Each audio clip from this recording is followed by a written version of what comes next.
Hello students. आज का हमारा जो वीडियो है, हमारा जो व्याख्यान का विषय है वो इतिहास विषय में बीए पार्ट 1 का है। और हम कुषाण वंश में कनिष्क के ऊपर आज चर्चा करेंगे। मौर्य साम्राज्य के पतन के पश्चात प्रथम बार कुषाण साम्राज्य ही इतना विशाल था जिसके अंतर्गत न केवल संपूर्ण उत्तरी भारत अपितु इसके बाहर मध्य एशिया तक के पर्याप्त भूभाग थे। इस दृष्टि से कुषाण वंश का शासनकाल भारतीय संस्कृति के इतिहास में महत्वपूर्ण है। चीनी इतिहासकारों के अनुसार कुषाण लोग यूची जाति की शाखा के थे। अच्छा, कुषाण वंश में जो सबसे प्रतापी शासक हुआ था उसका नाम था कनिष्क। कनिष्क प्रथम कुषाण राजवंश के सम्राट थे। ये सर्वाधिक योग्य, पराक्रमी, प्रतापी, प्रतिभा संपन्न शासक थे। विम किटफिसिस की मृत्यु के बाद कुषाण साम्राज्य है उसमें अव्यवस्था उत्पन्न हो गई थी।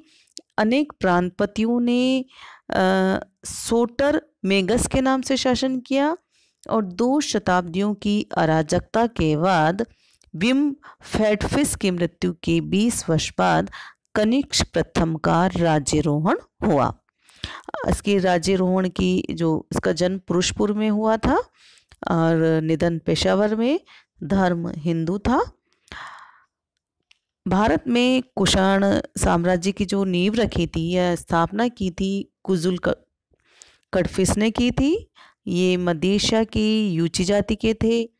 इन कनिष्क कुषाण साम्राज्य का सबसे शक्तिशाली शासक था और इसका शासन का प्रारंभ 78 ईस्वी के आसपास माना जाता है।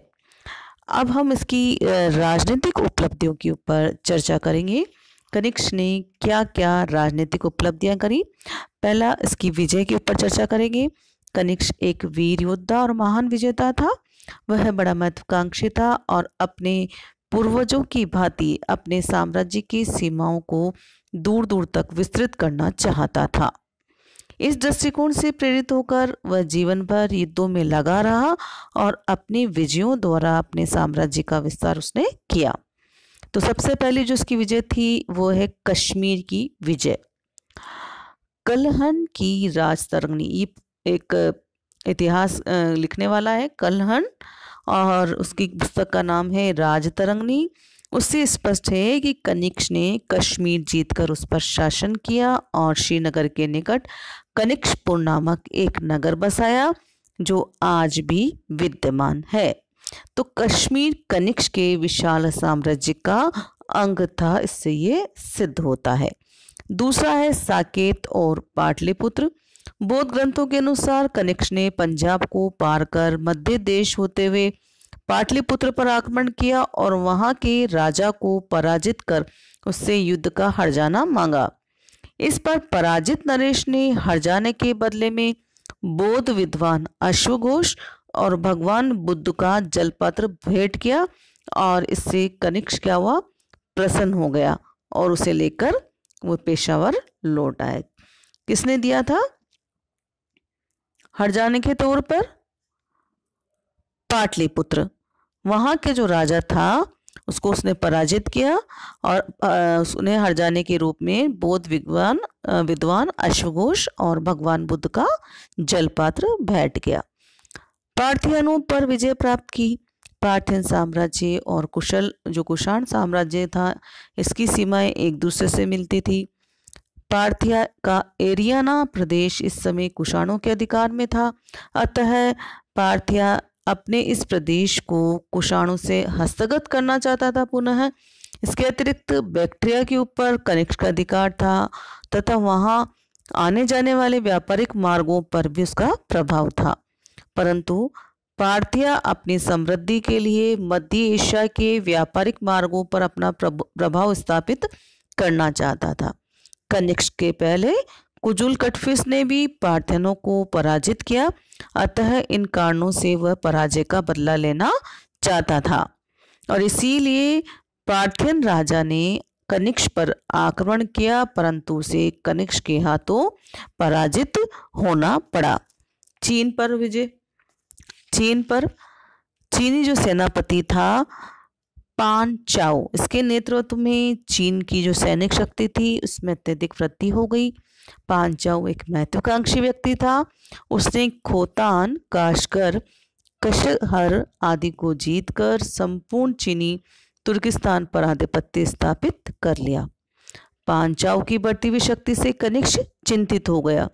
वस्तुतः पांचाओ की इन विजयों के पश्चात चीन और कुषाण साम्राज्य की सीमाएं आपस में टकराने लगी। चीन की साम्राज्यवादी नीति से कुषाण साम्राज्य के लिए संकट उत्पन्न हो गया। कनिष्क को भय हुआ कि वह कहीं कश्मीर पर आक्रमण न कर बैठे और इसीलिए उसने अपने साम्राज्य की सुरक्षा के लिए कदम उठाए। उसने चीनी सम्राट के समक्ष अपनी समानता प्रदर्शित करने के लिए उसके पास अपना एक राजदूत भेजा और मांग की कि चीन की एक राजकुमारी का विवाह सम्राट कनिष्क के साथ कर दिया जाए।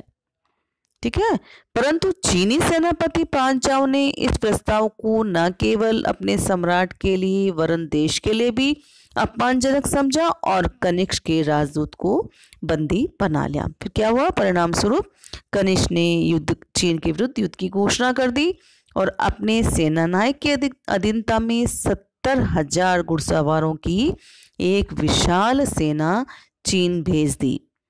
परंतु कनिष्क की सेना पराजित हुई और उसे चीनी सम्राट को वार्षिक कर देने का वचन देना पड़ा। कुछ समय पश्चात चीनी सेनापति पांचाओ की मृत्यु हो गई और चीन की शक्ति कम हो गई। अब अवसर का लाभ उठाया कनिष्क ने और पुनः चीन पर आक्रमण कर दिया और चीनी जो सेनापति था पान यांग, उसको पराजित कर दिया और इस विजय के फलस्वरूप कनिष्क चीनी सम्राट को वार्षिक कर भेजने की जो अपमानजनक शर्त थी उससे मुक्त हो गया। इसके अतिरिक्त चीनी सम्राट को एक संधि करनी पड़ी जिसके अनुसार यारकन, खोतान, काशगर के प्रांत कनिष्क को देने पड़े। अपने 2 पुत्रों को भी उसको बंधक के रूप में कनिष्क को सौंपना पड़ा। तो ये थी उसकी कनिष्क की चीन विजय। ठीक है, अब हम कनिष्क की सांस्कृतिक उपलब्धियों पर आपसे चर्चा करेंगे। कनिष्क की महत्ता उसकी राजनीतिक उपलब्धियों के लिए ही नहीं वरन सांस्कृतिक उपलब्धियों के कारण अधिक है। उसके शासनकाल में बौद्ध धर्म की उन्नति हुई थी। कनिष्क की कीर्ति उसकी विजयों की अपेक्षा, हेमचंद राय चौधरी लिखते हैं कि कनिष्क की कीर्ति उसकी विजयों की अपेक्षा शाक्य मुनि के धर्म को राज्याश्रय प्रदान करने पर अवलंबित है। ठीक है, बौद्ध जो ग्रंथ था संयुक्त निकाय उसके अनुसार भी पहले तो कनिष्क भी अशोक की ही भांति रक्त पिपासु क्रूर शासक था, किंतु बाद में उसे अपने कृत्यों का बड़ा बोध हुआ और शोभ हुआ। उसने न केवल बौद्ध धर्म ग्रहण किया वरन उसका संरक्षण किया, उसका प्रचार प्रसार किया। इसीलिए कनिष्क को द्वितीय अशोक भी कहा जाता है। ठीक है ना। तो आपके एक जीके का क्वेश्चन है कि द्वितीय अशोक किसे कहा जाता है? तो कनिष्क को द्वितीय अशोक कहा जाता है। कलहन, तारानाथ, हेनसांग सभी कनिष्क को बौद्ध धर्मावलंबी मानते हैं। कनिष्क के हृदय में भी बौद्ध धर्म के प्रति अपार उत्साह था। सम्राट अशोक की भांति ही उसने भी बौद्ध धर्म का प्रचार प्रसार किया। बौद्ध भिक्षुओं के लिए अनेक मठों का निर्माण कराया, विहार आदि बनवाए, जो पुराने विहार थे उनकी मरम्मत करवाई। उसने बौद्ध भिक्षुओं के जीवन यापन के लिए उदारता पूर्वक आर्थिक सहायता दी। उसने साम्राज्य के भिन्न भिन्न भागों में अनेक स्तूपों, विहारों, स्मारकों आदि का निर्माण कराया। अपने राजधानी पेशावर में एक विशाल बौद्ध विहार बनाया जो सारे बौद्ध जगत में प्रसिद्ध था। ये बौद्ध विहार एक बौद्ध तीर्थ के रूप में 9वीं शताब्दी तक विद्यमान था, जबकि प्रसिद्ध बौद्ध विद्वान वीरम देव ने उसकी यात्रा की थी, जो मगध नरेश देवपाल के समय नालंदा का महास्थविर निर्वाचित किया गया। इसके अतिरिक्त कनिष्क ने भगवान बुद्ध की स्मृति में असंख्यक मूर्तियों का निर्माण कराया। अनेक विदेशों में अनेक धर्म प्रचारक भेजे और इन्हीं प्रचारकों के प्रयत्नों से बौद्ध धर्म चीन, जापान, तिब्बत, मध्य एशिया में फैल गया। अब इसके शासन की मुख्य जो घटना थी वह थी चतुर्थ बौद्ध संगति। महत्वपूर्ण घटना थी ये। कनिष्क ने केवल बौद्ध धर्म ही ग्रहण नहीं किया, वरन उसके मूल तत्वों और सिद्धांतों को समझने का भी प्रयत्न किया। वस्तुतः उस समय तक बौद्ध धर्म का जो स्वरूप है अस्पष्ट हो गया था और बौद्ध धर्म के जो तत्व थे, सिद्धांत थे, उनमें तीव्र मतभेद हो गया था बौद्ध विद्वानों में। अतः बौद्ध धर्म के विवादास्पद सिद्धांतों पर निर्णय करने और धार्मिक गुत्थियों को सुलझाने के लिए बौद्ध भिक्षुक पार्श्व के परामर्श से कनिष्क के शासनकाल में कश्मीर के कुंडलवन विहार में चतुर्थ बौद्ध संगति का आयोजन किया गया। देखिए आपके पास एक क्वेश्चन आएगा, कहाँ पर चतुर्थ बौद्ध संगति का आयोजन हुआ था? तो आपको लिखना है कश्मीर के कुंडलवन विहार, के कश्मीर और कुंडलवन विहार, चतुर्थ बौद्ध संगति। अच्छा, तीसरा पॉइंट आप लिखेंगे कनिष्क के कनिष्क कश्मीर कुंडलवन। प्रसिद्ध बौद्ध विद्वान अश्वघोष के जो गुरु था वसुमित्र, उसने इसकी अध्यक्षता करी और जो अश्वघोष थे उन्होंने इसकी उपाध्यक्षता करी। आपके पास इसका कई बार क्वेश्चन आ जाता है चतुर्थ बौद्ध संगति के ऊपर लिखी, तो आप आराम से इसमें लिख सकते हैं। इस सभा में 500 बौद्ध विद्वानों ने भाग लिया था और ये सभा 6 महीने तक चली थी। इस काल में बौद्ध विद्वानों ने बौद्ध धर्म ग्रंथों के गूढ़ और जटिल सिद्धांतों पर व्यापक विचार विमर्श किया। दीर्घकालीन वाद विवाद के पश्चात बौद्ध त्रिपिटकों पर एक प्रामाणिक भाष्य तैयार किया गया जिसे महाविभाष कहा गया। महाविभाष को क्या कहा गया? बौद्ध धर्म का विश्वकोश। किसे कहा गया है? बौद्ध धर्म का विश्वकोश महाविभाष। त्रिपिटक के संपूर्ण भाष्य को कनिष्क ने ताम्र पत्रों पर उत्कीर्ण कराया और उनको एक पाषाण पेटिका पे रखकर उसके ऊपर एक स्तूप का भी निर्माण कराया। इस सभा में महायान संप्रदाय की प्रधानता होने के कारण महायान धर्म को राजधर्म घोषित किया गया और कनिष्क उसका संरक्षण बना। आगे समझ में? चतुर्थ बौद्ध संगति कहाँ हुई थी? किसके शासनकाल में हुई थी? कनिष्क के। कहाँ हुई थी? कश्मीर के कुंडलवन में। कौन था इसका अध्यक्ष? वसुमित्र। उपाध्यक्ष अश्वघोष। कितने लोगों ने? लगभग 500 बौद्ध विद्वानों ने भाग लिया और महाविभाष इसका बौद्ध धर्म का विश्वकोश था। ठीक है। अब महायान शाखा का इस समय उदय हुआ। महात्मा बुद्ध एक जो युग पुरुष थे और इसी कारण से बौद्ध धर्म की जो प्रारंभिक अवशेष भरहुत, सांची आदि बौद्ध विहारों में बुद्ध की मूर्तियां नहीं मिलती। यहाँ बुद्ध के जो प्रतीक थे जैसे कि धर्मचक्र, स्तूप, बोधि वृक्ष, पादुका आदि रूपों में इनका अस्तित्व दर्शाया गया है। इस काल में निर्वाण प्राप्ति का साधन व्यक्तिगत प्रयास था, बुद्ध की भक्ति नहीं। किंतु मौर्य और मौर्योत्तर काल में जिस तीव्र गति से बौद्ध धर्म का प्रचार प्रसार हुआ उससे इसमें परिवर्तन आने लगा। बुद्ध की जो जन्मस्थली है लुम्बिनी, ज्ञान प्राप्ति का स्थान बोध गया, प्रथम उपदेश धर्मचक्र परिवर्तन स्थान सारनाथ और मृत्यु महापरिनिर्वाण, ये सारे स्थान क्या हो गए? तीर्थ स्थल। तो धीरे धीरे अब लोग क्या मानने लगे कि बुद्ध को मानव के रूप में पूजने लगे और उनके देवीय स्वरूप की कल्पना करने लगे। अब बुद्ध क्या हुआ? अवतार बन गए और सृष्टिकर्ता, भक्तवत्सल, उद्धारक के रूप में प्रतिष्ठित हो गए। अब एक प्रकार से बुद्ध को बोधिसत्व या देवताओं का रूप दिया गया, वह मूर्ति पूजक बन गया। इस प्रकार बौद्ध धर्म क्या हुआ? अवतारवादी बन गया या मूर्ति पूजक बन गया। और धर्म में भक्ति तत्व समाहित होने से बौद्ध महात्मा बुद्ध की मूर्तियों की पूजा करने लगे। बौद्ध धर्म का यही परिवर्तित रूप महायान कहलाया और जो पुरातन बौद्ध धर्म को हीनयान कहा जाने लगा। तो महायान धर्म की अनुयायियों ने पृथक अस्तित्व प्रदर्शित करने के लिए नवीन सूत्रों की रचना की।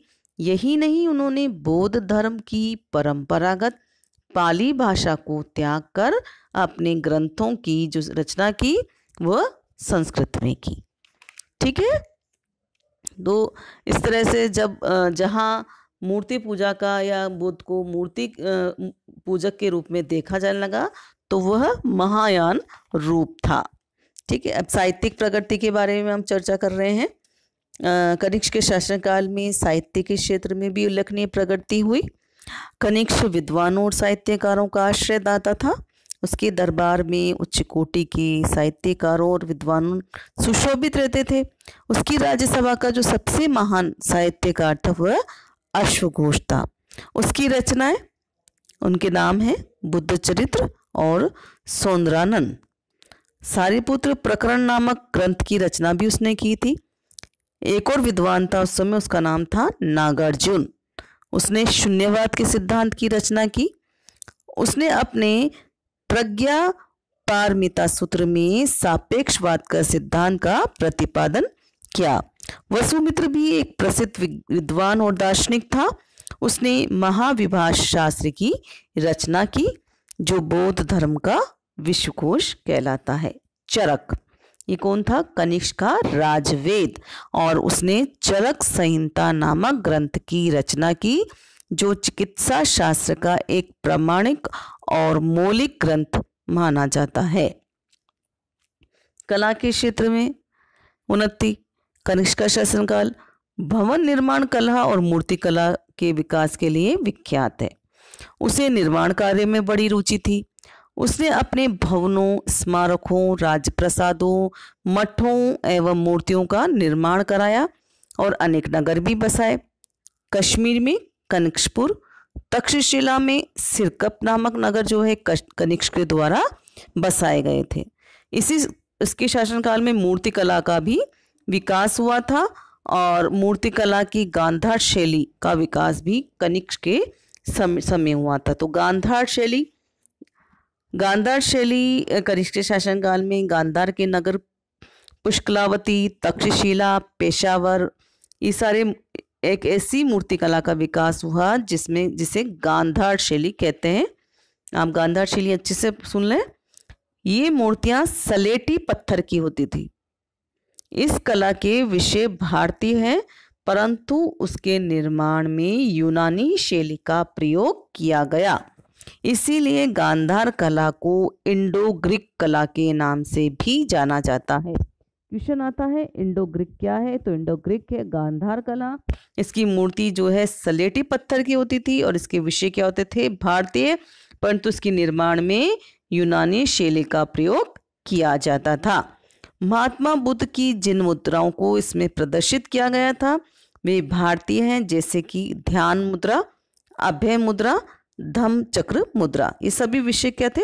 भारतीय, परंतु उन्हें उत्कीर्ण करने की शैली थी यूनानी। महात्मा बुद्ध की जो ये मूर्तियां थी ना, यूनानी देवता अपोलो से मिलती जुलती थी। उनके शरीर की जो ऊपर के वस्त्र अलंकरण थे वे विदेशी थे। बुद्ध कभी कभी सिंहासन पर भी आसीन दिखाए गए और कभी कभी उनके पैरों में चप्पल भी दिखाई दी। इसके अतिरिक्त बुद्ध मूर्तियों के जो शीश थे केश युक्त अलंकृत दिखाए गए थे। बौद्धिस्ट यूनानी राजाओं की तरह लगते थे। उनके वस्त्र भड़कीले होते थे और वे रत्नाभूषणों से मंडित होते थे। तो ये थी गांधार कला। इसके बाद मथुरा कला। मथुरा कला भी इस समय, मथुरा प्रदेश भी इस समय प्रमुख केंद्र था। ये जो मथुरा कला था इसमें मूर्तियां जो बनती थी लाल पत्थर की थी। अच्छा, गांधार कला में मैंने आपको क्या बताया था? सलेटी कलर की बनती थी। ठीक है, अब बनती थी लाल पत्थर की। तो ये मूर्तियां अपनी विशालता, भौतिकवादिता के लिए विख्यात है। इन मूर्तियों में महात्मा बुद्ध प्राय मुंडित शीर्ष दिखाए गए। उनके मुंह पर मूछें भी नहीं होती थी। इन मूर्तियों के दाहिने कंधे पर वस्त्र नहीं रहता था। दाहिना हाथ अधिकतर अभय मुद्रा में था। इन मूर्तियों में सिंहासन पाया जाता था। खड़ी मूर्तियों के दोनों पैरों के नीचे सिंह की आकृति बनी है। मूर्तियों के वस्त्र चिपटे हुए थे। ठीक है, तो ये थी मथुरा कला। तो ये गांधार और मथुरा कला के बारे में आपको समझ में आया होगा। स्पष्ट। और कनिष्क का भी फिर निधन हो गया, दुखद रूप में हुआ। उसके सेनापति जो सामंत थे ना, तो उसकी युद्धों से तंग आ गए थे और एक दिन अवसर पाकर उन्होंने रात्रि के समय उसकी हत्या कर दी थी। तो इस प्रकार इतिहास में सम्राट कनिष्क का गौरवपूर्ण स्थान है।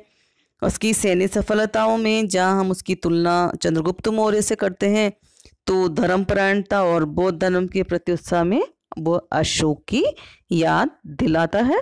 वो एक महत्वाकांक्षी और साहसी व्यक्ति था। कनिष्क का बौद्ध धर्म के इतिहास में महत्वपूर्ण स्थान है। अशोक की ही भांति वह बौद्ध धर्म का संरक्षक भी था। उसने बौद्ध धर्म के प्रचार और प्रसार में महत्वपूर्ण योगदान दिया। उसके शासनकाल में महायान संप्रदाय को अधिक लोकप्रियता दिखाई। अब ये दो आपको मैं फोटो दिखा रही हूँ, ये इसके शासनकाल के हैं। आप देखिए, ये कनिष्क का मूर्ति के बारे में है। तो ये सारा वीडियो आपको कनिष्क का समझ में आया होगा। धन्यवाद।